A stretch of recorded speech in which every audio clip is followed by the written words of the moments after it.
Thank you for coming in early. It makes things easier for me to fire you. That was the first thing I heard on Monday morning, before I even took my first sip of coffee. Troy, the CEO, founder, and self proclaimed inspirational leader, said it with the same tone you'd use to order breakfast. There was no guilt in his voice, not even a pause. The blue light from his laptop screen lit up his face. Next to him was an open file named Freelink Pitch Deck in PDF format. I knew that file. And so did he. It was the presentation I had sent to a small investor last week. And no, it had nothing to do with this company. We value transparency here, Troy said, his tone as flat as a barcode scanner. But sending out your own pitch while still working here doesn't sound very loyal, does it? Loyal.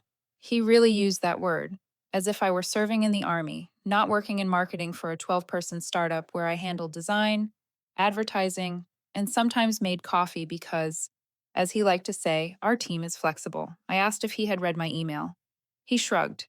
The IT department found it through your company account, he said. Impressive.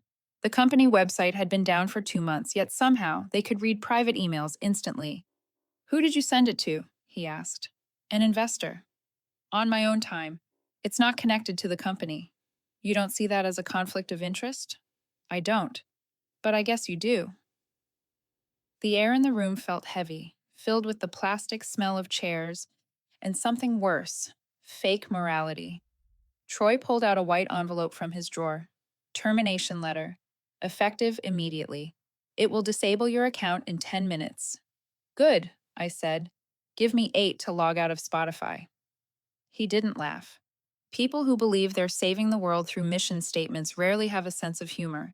He pushed the envelope toward me. Security will help you pack your things. How thoughtful, I said. I've never been great at goodbyes anyway. If being fired is the biggest shock of someone's life, then they've never spent 6 years in a place where dedication means working weekends and never asking for a raise. I stood up, fixed my jacket, and smiled the most polished PR smile I had. Thank you for being direct, I said. It's a bit early, but perfect timing. Gives me more hours to finish my demo. He blinked once, like his brain was buffering, unsure why I wasn't falling apart. I walked out. The office fell silent. Curious eyes peeked over monitors. When the security guard arrived, I whispered, "Can you help me carry this plant? It survived 3 generations of interns." He chuckled. At least someone in this building was still human. I passed by the massive wall with the company slogan in bold letters: Innovate, disrupt, lead. Yeah, I just innovated, just not here. I sat in the lobby, the envelope resting on my lap. 6 years of work, hundreds of campaigns, and countless late nights, all reduced to 4 words in Times New Roman: termination of employment. A coworker passed by and whispered, "You okay?" Better than Troy, I said. Now he'll have to send the team's birthday emails himself. A few people laughed quietly, just enough that the cameras wouldn't pick it up. I didn't blame them. In this place, even laughter needed permission. I walked out. Troy was standing at the coffee counter, his back to me. I raised my empty cup. "Cheers, boss." He didn't turn around. Fine. I hated forced endings anyway. Outside, the Texas sun burned against the pavement. I took a deep breath.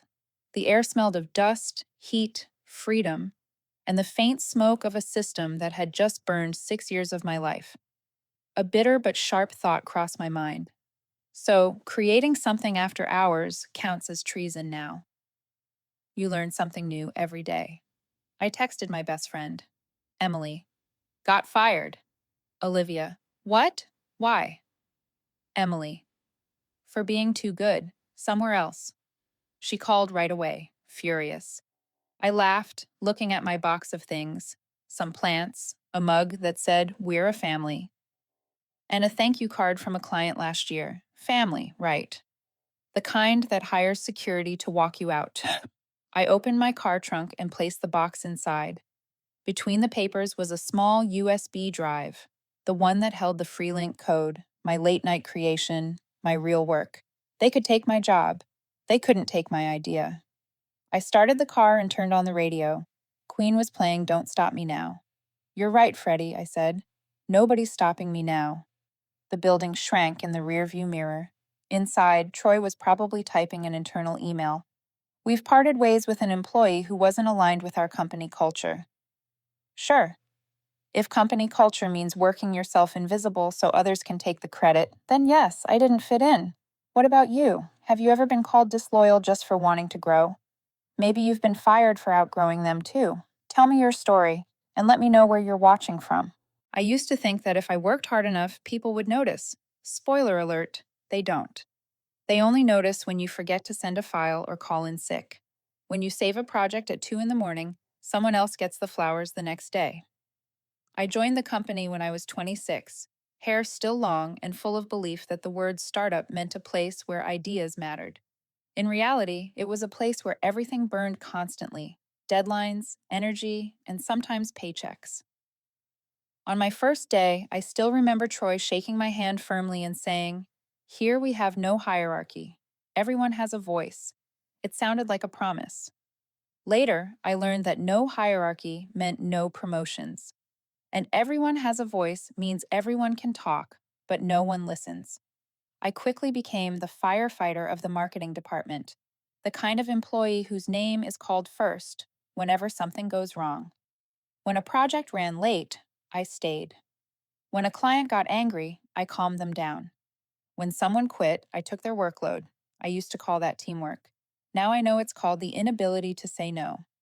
On my third birthday at the company, I got an email from HR titled, "Congratulations to our March birthdays." My name wasn't on the list. I replied, half joking, half serious, "Guess the system forgot me."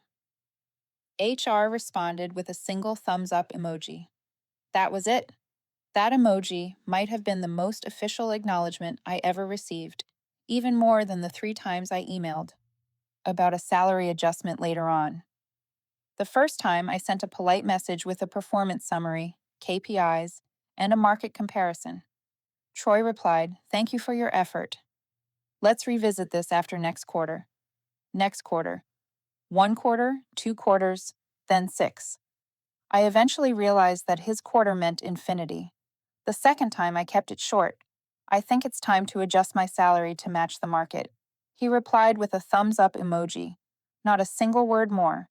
The third time, I didn't attach data or reports. I simply asked, "Could you please explain why my salary review hasn't been considered?" No one replied. I thought the email had failed to send. It hadn't. I had just expired. The irony was that I was the one who created the company-wide presentation titled "The Culture of Gratitude." That day, Troy stood on stage in front of 50 people, opened the slides I had designed, and said proudly, "At Harbor Point, we value every small effort." I sat in the front row, advancing the slides, trying not to laugh. Every small effort, I thought. Like the thumbs up he sent me the day before. After that meeting, Troy patted my shoulder. "Emily, that presentation was wonderful. You're the heart of this culture. Yes, the heart." Meanwhile, the rest of me was staying until 10 at night to finish the campaign he would later take credit for. A year later, the company held an internal event with an employee dedication award. I was nominated, and the winner was Jess, the summer Goth marketing intern, for bringing positive energy and joy every morning. Right. And I brought deadlines and caffeine, apparently less joyful. After the ceremony, Troy messaged me, "Don't be disappointed, Emily. You're the most stable person on the team. You don't need a title to prove it." Stable. That word sounds a lot like old, but still functioning. In the years that followed, I did nearly everything the company needed: writing proposals, designing, training new hires, and even managing contracts when accounting went on maternity leave. No one asked me to. I volunteered, because in my head, doing more meant being seen. But the company didn't see me. They only saw me when something broke. The only time I was publicly acknowledged was during a meeting when Troy announced quarterly revenue had increased by 30%. He said, "Thanks to the efforts of the entire team." I remember laughing quietly. The entire team. A polite way to avoid naming the person who actually did the work. By my 6th birthday at the company, I wasn't expecting gifts anymore. Just maybe a small cake.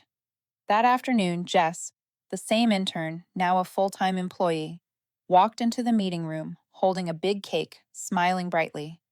"Cake for Troy," she said. "It's the boss's birthday today." Everyone clapped, took pictures, and posted them on the company intranet with the tag, "Our Leader, Our Light." I stood in the back, watching as they cut the three-tier cake. No one remembered it was my birthday, too. Later that day, Troy sent a company-wide email thanking everyone for making his day special. I looked at my inbox, then sent myself an email. Subject: Happy birthday, Emily.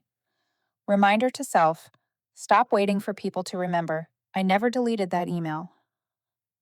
The day I was fired, it was still sitting in my drafts.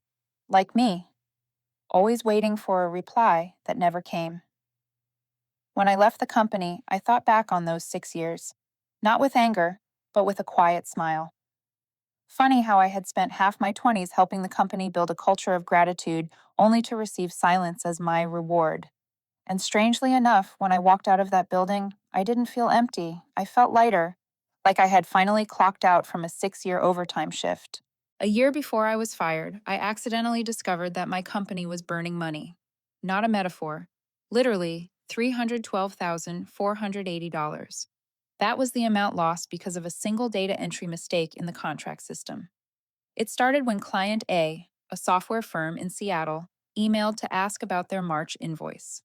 I opened the CRM to check and saw their contract marked as expired since February, even though they had kept paying every month. I thought it was just a small glitch. But when I dug deeper, I realized more than 20 renewal contracts sent through email had never been updated in the system. In other words, for 3 straight months, we had been missing over $300,000 in revenue, and no one had noticed. I printed out the Excel sheet, went to Troy's office, and showed him everything, thinking he would appreciate my initiative and sense of responsibility. Wrong. Completely wrong. He looked up and said slowly, "Emily, that's not part of your job description. Don't worry about technical matters." I stood there trying to process what I had just heard. Not part of your job description, the magic phrase used by people who believe that negligence is a leadership skill. I asked again, "But this error affects the quarterly report. If we don't fix it, revenue will be off by hundreds of thousands." He nodded, calm as if I had mentioned the weather. "Sure, let it handle it. And if they're busy, we'll hire a freelancer." I almost laughed. Hire a freelancer to patch a problem our own team caused, just because the boss didn't want an employee to step outside her role. That afternoon, I received an email thanking me. The last line read, "Currently, no budget allocated for resolution." I looked at the number 312,480 in my Excel sheet, then reread that sentence twice, hoping it would turn into a joke. That night, I opened my laptop, one hand holding a glass of wine, the other typing into Google. No code contract management app builder. If no one would fix it, I would. Not because I wanted credit, but because I couldn't stand watching stupidity repeat itself. I signed up for a no-code platform and created a new project. Project name, Freelink. I chose it because it sounded like freedom and also like freelancing. Freedom to do it myself. That felt right. I didn't know how to code, but I understood logic. If a contract expires while a client keeps paying, the system should alert you. And if no one else would build that system, then I would. I watched tutorial videos, copied a few formulas, guessed the rest. The classic startup way. By 3 in the morning, I had built a basic contract input screen. It was ugly, fonts broken, but it worked. I looked at it and smiled. Not bad, Emily. Not pretty, but at least it has a brain. A week later, I had a working MVE, a small app that could automatically receive contracts, renew them by actual date, and alert users before any revenue slipped through. I tested it with real data. It worked perfectly. I took a screenshot and emailed Troy. I think I just fixed the $300,000 bug that the company didn't have the budget to fix. 3 hours later, he replied, "Good job, Emily, but next time, let us know before working outside your assigned scope." I laughed. Assigned scope, the invisible fence built around every employee to make sure no one dares to do anything beyond what's allowed. I thought to myself, if creativity lies outside the assigned scope, then I must be guilty of creative misconduct. I didn't touch Freelink again. I knew the pattern. Submit an idea, they say they'll evaluate it, then shelve it. 6 months later, it reappears under a new name, this time as a leadership initiative. So I stayed quiet. I kept Freelink to myself. Some nights, I'd open it, tweak the layout, and add a small feature. No one knew. No one cared. But to me, it kept my mind alive. At work, every time I said I have an idea, they said, let's discuss later. Here, there was no later. One evening, Jess passed by my desk and saw the Freelink screen open. What's that? She asked. Something that helps people avoid losing $300,000 just because they forget to click save, I said. She laughed, thinking I was joking. I laughed too. Because in this company, truth always sounded like a punchline. 3 months later, that same bug appeared again in the audit report. This time, they actually hired a freelancer. Cost $22,000. Result: the bug was still there. The next day, Troy sent a company-wide email. This is a great example of our spirit of continuous improvement. I nearly choked on my coffee.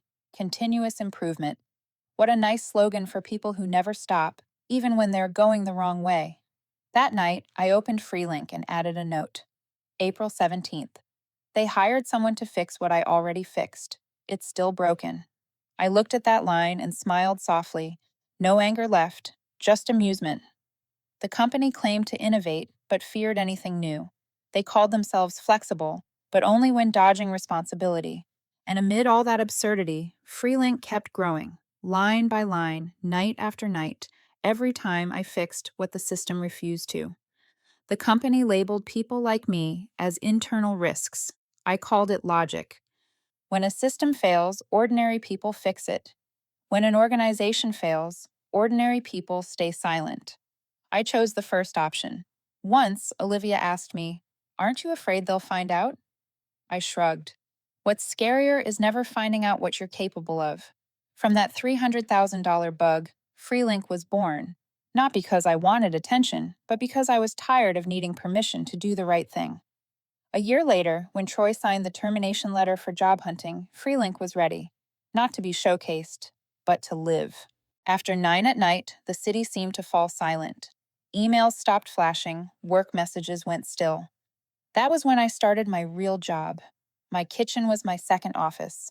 My two cats, Lewis and Clark, curled up on the chairs like the laziest yet most loyal co-workers. A loaf of bread sat beside my coffee cup, and my keyboard carried a few butter stains, the traces of half-finished dinners, and long lines of code. I opened my laptop and watched the Freelink logo appear slowly on the screen. No time clock, no KPI report, just me, caffeine, and a few hundred unfinished lines of logic.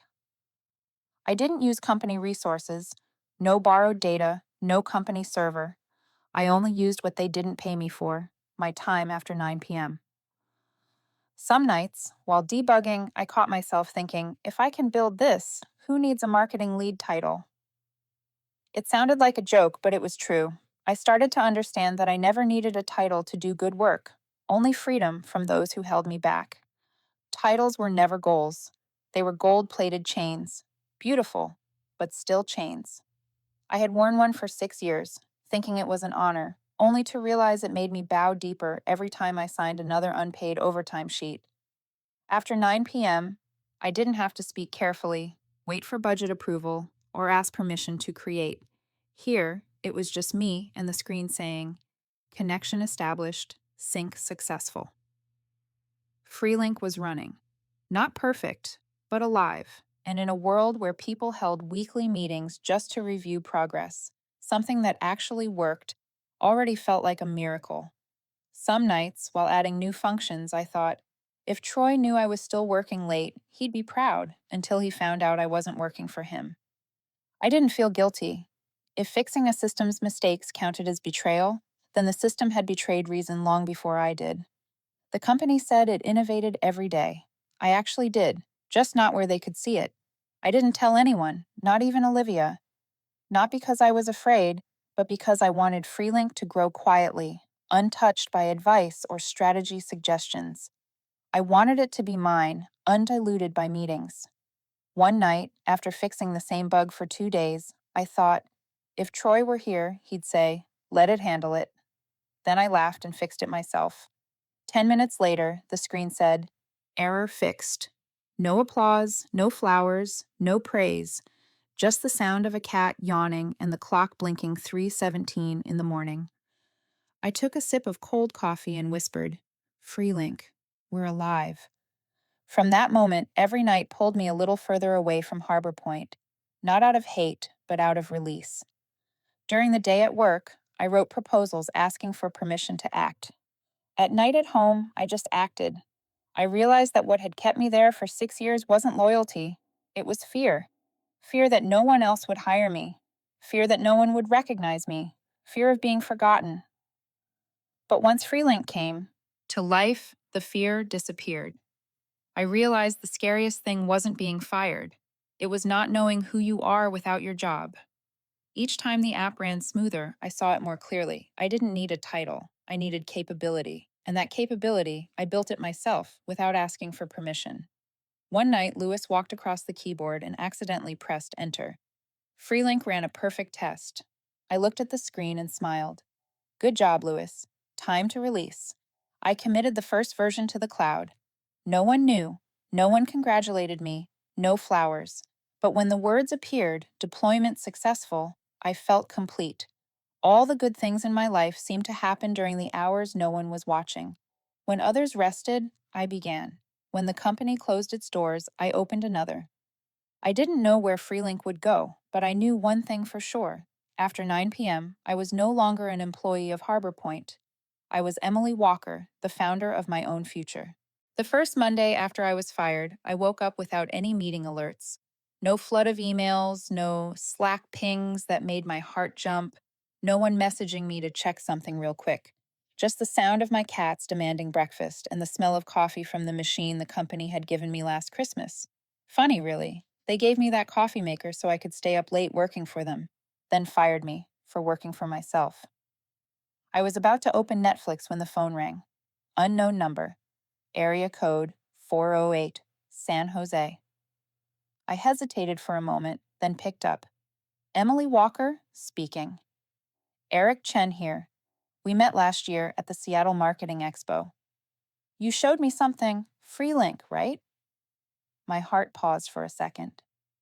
Eric Chen. Angel investor. A year ago, I had sent him an early demo of Freelink, just asking for feedback. He never replied. I thought he had forgotten. Yeah, that's me, I said, trying to sound casual. You still working on it? Kinda, I said, glancing around my kitchen. In my kitchen. He laughed. Perfect. That's how every billion-dollar idea starts. Got time for a quick call today? 15 minutes later, I was sitting in front of my laptop, propped on a stack of cookie boxes to get the camera angle right. Blazer on, hair tied up, pajama shorts covered in cartoon cats underneath. Freelink was open, the light from the screen reflecting on the face of an unemployed woman who suddenly looked a bit too busy to be unemployed. Eric joined the Zoom call with a friendly smile, the kind you see on people who've heard 100 startup pitches in their lifetime. Still building, huh? Still debugging, I said. But at least no one's telling me it's outside my job description anymore. He burst out laughing. I shared the Freelink demo, a clean dashboard, a few mock charts, and a simple interface. It's a lightweight contract management tool, I explained, for small teams that don't need a full legal department. It tracks renewals, flags revenue gaps, and integrates with Stripe and HubSpot. He nodded, taking notes quietly. I continued. I built it because my last company lost over $300,000 due to bad data. They said fixing it wasn't my job, so I made it my job. A pause. Then Eric smiled. You know what I love about founders like you? You didn't build this for fame. You built it because incompetence pissed you off. Pretty accurate, I said. We talked for almost 40 minutes. I walked him through the beta, the roadmap, the target customers, all from my cramped kitchen, with my third cup of coffee for the day. By the end, Eric leaned back, folded his arms, and gave that look investors have right before they make a decision. All right, he said, calm but firm. We're in. Let's do this. I blinked. Wait, seriously? I'll start with 50K for pre-seed, get incorporated, set up Stripe, and my assistant will send the details. For a few seconds, I couldn't speak. A week ago, I'd been sitting in an office being told my contract was terminated. Now I was signing a new one, with myself. I laughed, half in disbelief, half in joy. Freelink, the project born in my kitchen after 9 p.m., now had funding. No champagne, no cheering team, just the sound of a cat scratching a chair while I sat there in pajama shorts. Eric, I said, should I at least put on real pants for this? Nah, he laughed. If it works from the waist up, it's startup ready. After the Zoom call ended, I sat still for a while. Sunlight came through the window, hitting the termination envelope still sitting on the table. A week ago, it was a verdict. Now, it was just an outdated piece of paper. I took off my blazer, loosened my shirt, and let out a long breath. The feeling wasn't excitement, it was relief. For the first time in 6 years, I didn't have to prove my worth to anyone. Lewis jumped onto the table, his tail brushing the keyboard, nearly sending an email that said, "Thank you, Eric." I patted his head and whispered, "Easy there, co-founder." I opened the old planning document. The first line I had ever written was still there, faint from too many font changes. Freelink exists because people deserve better tools and better bosses. I smiled. I used to think that was just a personal motto. Now it was a business philosophy. That evening, I called Olivia. "You won't believe this," I said. "Don't tell me you hacked your old company again." "No. Someone just invested in Freelink." Silence. "What?" "Yeah. 50K pre-seed. This kitchen just became the company headquarters." Olivia screamed. "You got fired less than a week ago." "Exactly," I said. "But I never really quit. I just changed companies, to my own." She was quiet for a moment, then laughed softly. "I guess that makes you CEO now."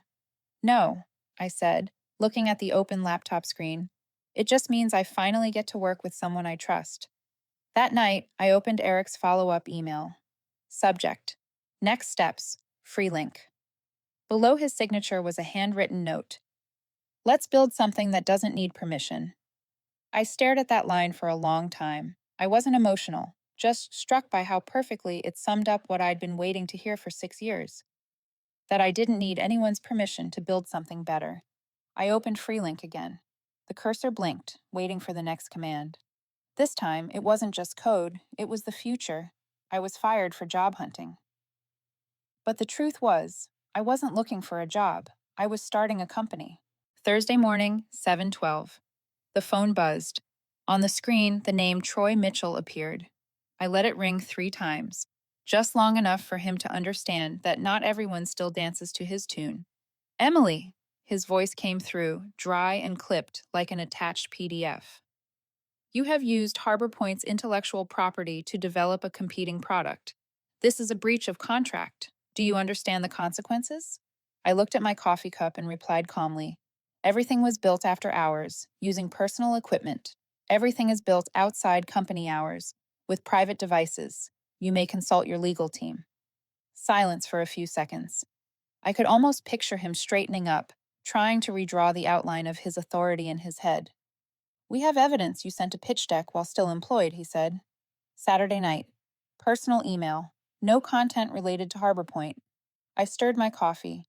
"If you need, my attorney can verify it through device logs. You don't want to make this any bigger than it already is." "I'm trying not to," I said. "I suggest you do the same." Click. Call ended. A minute later, an email arrived. Subject line: Urgent. IP violation notice. Same old PDF, typos and all, stitched together from the 2017 contract. I skimmed until I reached the familiar sentence: "All ideas created within the scope of work belong to the company."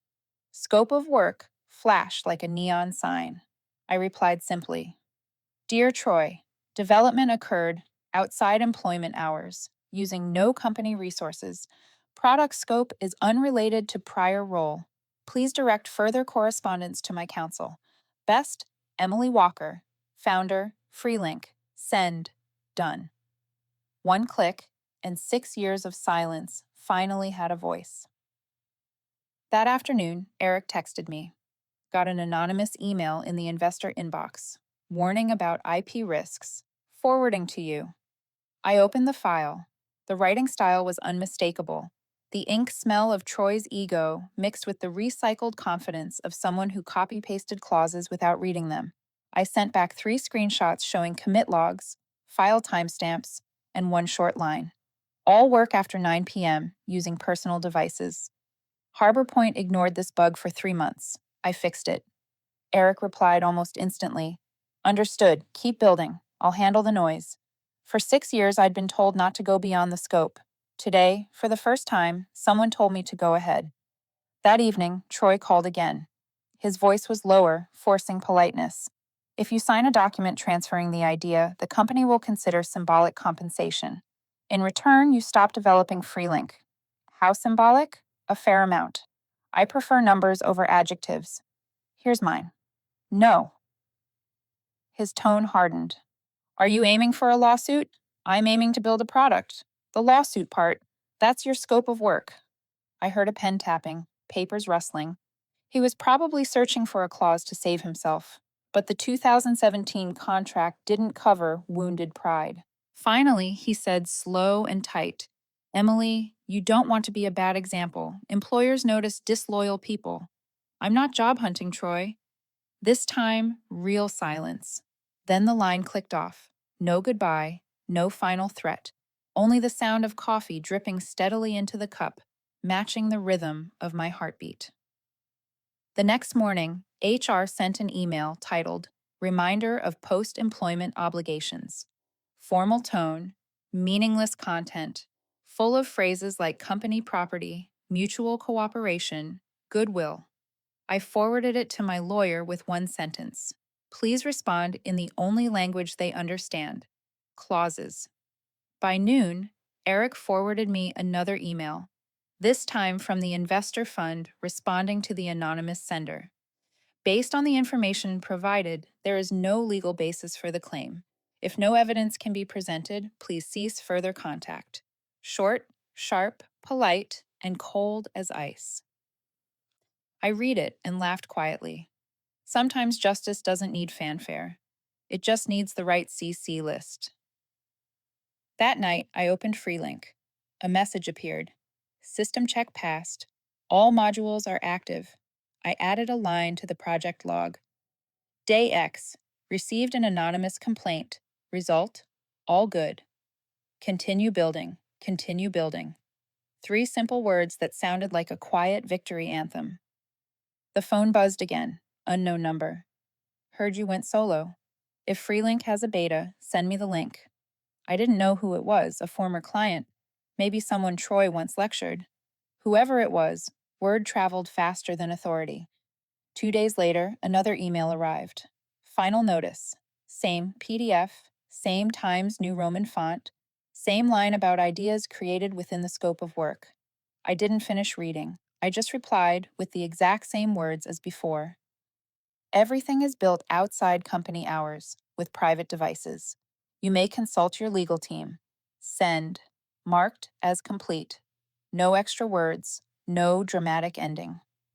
I stood up and poured water into the small plant beside my desk, the only living thing that had survived the old office. The water ran cool into the soil.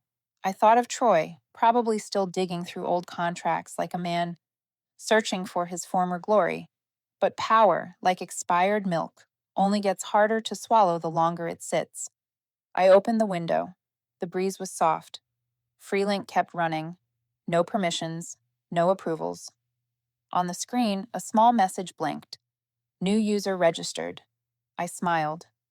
Troy would probably spend many sleepless nights before he understood that power doesn't disappear because someone takes it away. It disappears when people stop needing it. Austin in spring. The sky was so clear it almost convinced you the day would be ordinary. I sat backstage at the Tech Future Summit holding a badge that read, Emily Walker, Founder, Freelink. Below it, printed in smaller letters, sponsored by Harbor Point. The name made me laugh. The universe really did have a sense of irony. No one writes satire better than reality. I opened the event brochure. The speaker list felt like a long-running joke. Troy Mitchell, CEO, Harbor Point. Topic: Innovation through accountability, which, translated, meant progress by blaming the right people. My own topic for the afternoon: building something when no one gives you permission. They clearly meant that as a dig, and I didn't plan to waste the opportunity. Troy went first. Gray suit, calculated smile, the rehearsed tone of a TED Talk. Confident, hollow, polished. Behind him, the screen displayed the slide, introducing Connect Hub, the future of contract intelligence. I tilted my head slightly. If Freelink was a clean symphony, this was the offbeat remix version. And the worst part, it copied the idea so shamelessly it no longer even pretended not to. I wasn't angry. I was entertained. It was like watching someone try to play me in a play they hadn't learned the lines for. The audience began to murmur. A woman in the third row leaned to her friend and whispered, "It looks exactly like Freelink." I said nothing. I didn't have to. The startup world has a long memory, and the internet never forgets. When he finished with his trademark line, Harbor Point always leads the way in innovation, I almost clapped. It takes a special kind of courage to lie in front of 100 people without blinking. But I stayed silent. Silence was the most elegant applause. 10 minutes later, it was my turn. The host introduced me with excitement in her voice. Please welcome the founder of Freelink, the platform that transformed how businesses handle contracts over the past year. The lights came up. I walked out. No slides, no effects. Just one line on the screen in white text over a black background. Build because no one else will. I spoke slowly, every word clear. I was fired for building something after hours, I said. That something is here today. The crowd laughed, not mockingly, but the kind of laughter that comes when people recognize truth. I kept it short, no embellishments. I told them how I found the bug, how I waited for the company to fix it, and how I started Freelink when the clock struck 9 p.m. No drama, no tears, just what happens when you stop asking for permission to do the right thing. I didn't start a company for revenge, I said. I just stopped waiting for approval. Applause erupted. In the front row, I caught a glimpse of Troy folding his arms, head slightly turned. The light caught his hair, just enough to reveal the tension in his jaw. I didn't look longer. The best way to face someone who once looked down on you is to act as if they're not even there. I ended with one final slide. Innovation doesn't start with a budget. It starts when someone gets tired of excuses. The hall was quiet for a few seconds, then exploded in applause. No prompts, no forced energy. The sound was raw, genuine, like life itself, saying thank you. I bowed slightly, thanked them, and walked off stage.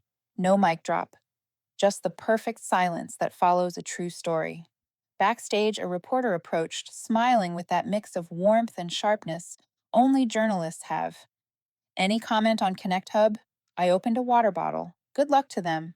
Copying is easy. Understanding the problem is harder. She chuckled while taking notes. Can I quote that? Of course. But add this line, I said. I don't see it as competition. I see it as confirmation I'm going the right way. She laughed. That line's going viral. If it does, I said, that's fine by me. That night, when the hall was empty, I lingered for a while. The echo of applause still hung in the air beneath the high ceiling. Technicians were taking down the screens, lights dimming. A paper with Connect Hub printed across it blew into a corner. I looked at it, then walked away. No need to step on it. No need to pick it up. The most important thing had already been said. A day later, my talk was clipped and shared across the internet. Not because I spoke beautifully, but because I spoke truthfully. People kept sharing the final line. When no one can hold you back anymore, you've already won. I read that caption once, then closed my laptop. No feeling of triumph, no sense of revenge, just quiet, clean, calm, the kind that comes after a storm passes and leaves the air clearer. If someone asked me, how did it feel, seeing the man who once humiliated you sitting in the audience? I'd answer, it didn't feel like anything. I was too busy talking to people who actually listened. And if they asked, was it worth it? I'd smile, more than worth it. Because I didn't just free myself from a company, I freed myself from the need to prove anything to anyone but me. When I left the hall, Troy was still there, standing among the PR team, a smile fixed in place. I walked past without stopping, not out of contempt, but because it was over. My silence was the kindest goodbye I could give. Monday morning, exactly 1 year since the day I was fired. Same hour, different heartbeat. I brewed my coffee like every morning, only this time I didn't have to drink it inside someone else's conference room. The laptop was already open. Freelink's dashboard showed over 3,000 active customers. Not a miracle, just steady, something my old company never managed, no matter how loudly they shouted hypergrowth every quarter. I opened LinkedIn, typed a few words, paused, deleted, and wrote again.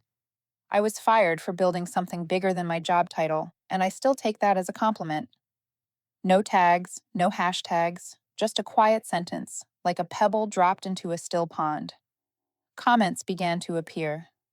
No noise, just people who had been there writing. I know exactly how that feels. I read a few, then closed the page. I didn't write it to be acknowledged. I wrote it to remember. Freelink now had a small office in Austin, 9th floor, overlooking the river. The realtor said, "You know this floor used to belong to Harbor Point, right?" I smiled. "Good. Maybe the Wi-Fi's already set up." He laughed, not realizing it wasn't symbolic for me. I wasn't here to reclaim anything. I was here to work. On the first morning, I told the team, "We're not building this company to get revenge on anyone. We're building it to survive, and if we're lucky, to live well." They nodded. I looked around at their faces, developers, writers, and client leads. No slogans, no, we're a family talk, just quiet trust. And maybe that was what real culture looked like. Sometimes I still saw Troy Mitchell's name pop up in startup news. Harbor Point pivots to AI. I'd read it and feel nothing. No anger, no satisfaction. He didn't have to lose for me to win. Life isn't a scoreboard. One afternoon, Olivia called over FaceTime. "Have you seen it yet? You're in Forbes, Women in Tech." I laughed. They didn't mistake me for someone else? "No," she said. "You look amazing." White blazer, Apple CEO lighting. I looked down at my t-shirt and messy bun. "Close enough," I said. "So how does it feel, finally being recognized?" I took a sip of coffee. "Pretty much the same as before," I said. "Except now I don't need anyone's permission to do what I believe in." Olivia smiled. Grown woman energy. "No," I said, "just done proving myself." Freelink had 12 people now. We worked. We finished on time. Meetings never lasted more than 45 minutes. If someone had an idea, they tried it. If it failed, we called it a humane experiment. I'd remind them, if you ever think, "Why hasn't anyone built this yet? Just build it, but make sure you sleep." The room would laugh. That's when I realized peace wasn't the absence of pressure. It had space to breathe. One day, the company's inbox received an email. "I just got fired. Your story gave me the courage to start over. Thank you for surviving." I didn't reply right away. I just sat there, letting the words sink in slowly. Survival, it seemed, was contagious. When Freelink hit its first profit milestone, Eric, my COO, suggested selling 30% to an investment fund. I thought about it for 3 days, then agreed. Not for the money, because I finally understood that keeping everything to yourself isn't a strength. It's fear wearing pride as a mask. When the lawyer read out the clauses, I sat quietly. For the first time, I knew exactly what I was signing and why. That night, I got home late. The apartment was small, the desk lamp still on. I opened my notebook and wrote a few lines. A year ago, I lost my job. Today, I have a career. And between those 2 points, the thing that changed wasn't opportunity, it was me. I closed the notebook. Outside, the city lights shimmered like a reflection of the sky. No victory music, just the steady hum of the air conditioner, the sound of someone who's stopped being afraid. The next morning, I arrived at the office early. One of the team had sent a photo of his dog with the caption, "Sick day, but still trying to debug from home." I replied, "Don't. Leave the code for tomorrow. The dog's more important." He answered with 10 heart emojis. I smiled. Maybe this was how a company was supposed to work. a place where people were allowed to be human, not assets. Before the meeting, I looked at the Freelink logo on the glass wall. I thought of Troy and the word loyalty he once used like a dull knife. Now I knew loyalty doesn't belong to whoever pays you, it belongs to the best version of yourself. I opened my laptop and typed a final note, not for the public, just for me. Business isn't a place to get even, it's a place to survive, and then, if you're lucky, to live. I saved the file, closed the lid, and stood up. My footsteps echoed softly across the wooden floor. No applause, none needed. I just walked out of the room, calm, free, and very much alive. I don't write blogs as often anymore. Running Freelink fills my days. Between meetings, contracts, and the flood of ideas my team drops into Slack at 11 at night. But today, for some reason, I opened the old Notion page, the one simply titled, Things I Wish Someone Had Told Me Sooner. And I began to write. To those quietly doing more than what's in your job description, I typed the first line, then paused. Not to find inspiration, but to remember that feeling, the one where you work late not for KPI, but because you know it needs to be done. No one asked you to, no one will thank you. You still do it anyway. I remembered the version of myself from 6 years ago, the one who stayed late to write a few extra lines of code, fixing a bug that wasn't part of her job description. I remembered sending suggestion emails that got nothing more than a thumbs up emoji, no reply, no response. And I remembered being called into a meeting to hear, "Thank you for coming early. Makes it easier to fire you." Sometimes, to be free, you have to be pushed out of the place that once felt safe. I wasn't writing this to tell people to quit their jobs or burn bridges. The opposite, actually. I was writing because I know how many people are standing at that thin line between loyalty and self respect. You want to stay, but you also want to grow. You believe in the company's mission, but you're starting to realize that mission no longer includes you. If you're there right now, you're not alone. I used to think that if I worked hard enough, someone would notice. The truth is, sometimes no one will. And that's okay, because the magic of quietly doing more than your job description is that you're training for your next version, not for your next performance review. You're building the foundation for what people later call opportunity. If you're quietly building something, keep going. Maybe no one sees it, but you will. I stopped there. The sentence came out naturally, without effort. I knew it because I had lived it, worked, failed, been laughed at. And then one day, the thing no one saw ended up saving me from living smaller than I was meant to. I kept writing, not long, just real. About the morning, I got my termination letter. In the afternoon, I registered the Freelink domain.